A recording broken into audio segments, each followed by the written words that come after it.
Good morning, everyone. Today, hopefully, we're doing the last video of this 2011 GMC Terrain. Now, the issue we're dealing with is the lift gate. If you guys remember in the previous video, I had an issue with the sunroof. First of all, there was no response, so I took this panel off, I pulled it down, and I found out that they disconnected the two harnesses for the switches for the sunroof, and also I found out that they disconnected the harness for this, and I assumed that they had problems. I've seen this before when people have problem with such a thing. What they do is they put it to a factory status, and they disconnect the control of it so nobody open it. And true, when I connected the electric, I found out that the sunroof needed calibration, and that's what we did, and now it's working properly. Now the liftgate, I thought that I fixed the liftgate, but I found out that, let me show you guys, now it's on max. So when I press it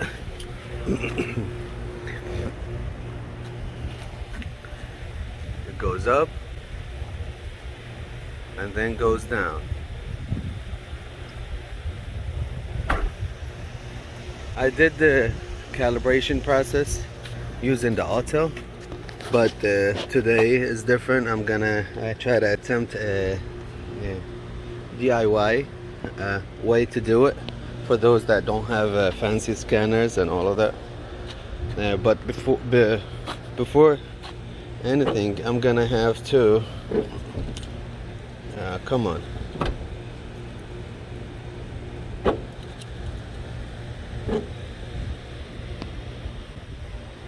I'm gonna have to replace these two struts, the liftgate shocks, and if you notice, the oil from them, they're leaking bad, and that's why they're not holding the shock. And the bad news is I got one from the junkyard, but this is different. This is because it's the power one, so I thought that the power mechanism is separate than the shock itself,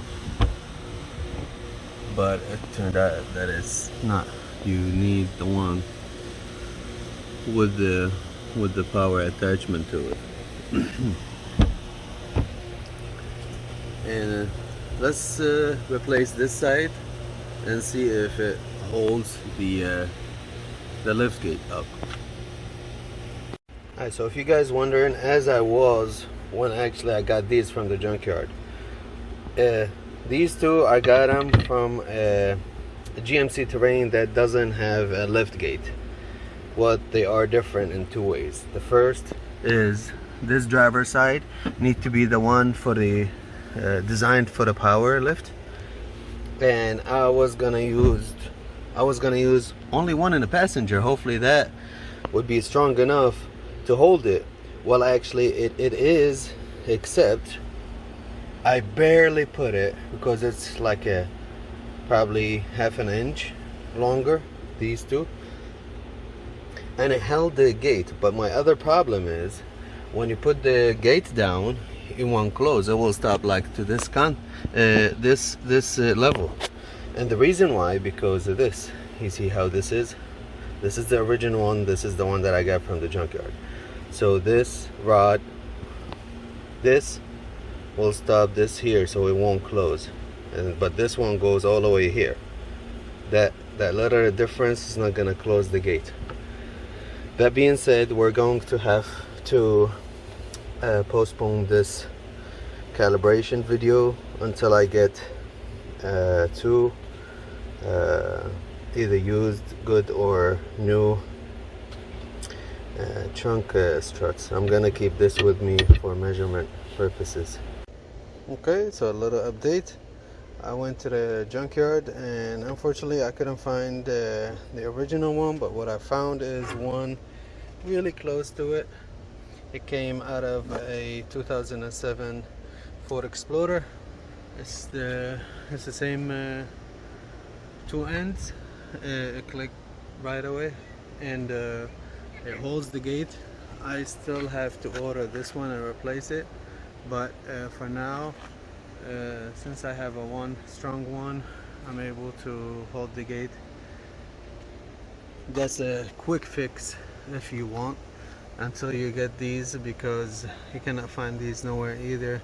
You get them a dealer or you buy them online. I think they are 180, something like that. The whole assembly that comes with the hoses, oh, they go all the way down to the pump. They break a lot, all of them broken, the ones that I seen.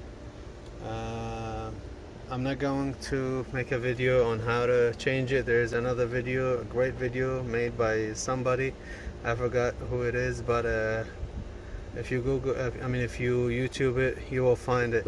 Great details in it, how to replace this with how to disconnect it from the pump, how to take all these, really detailed one.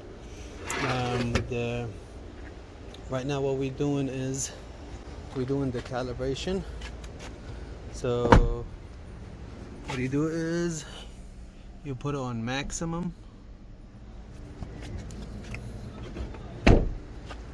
and you raise the gate to the height that you want it to be, the maximum. So for me, I don't want it to be all the way. I want it to be, let's say, like that.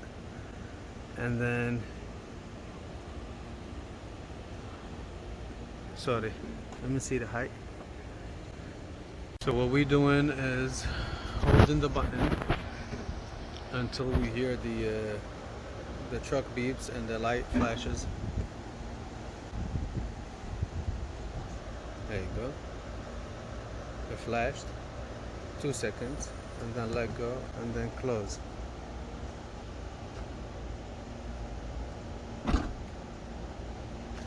So next time when we open it, it should open to how much we opened it when we did that. That also applies to the Equinox and the GMC Terrain. There you go. That should be it. Thank you guys for watching. Please like, share, subscribe, and hit the notification button for more videos.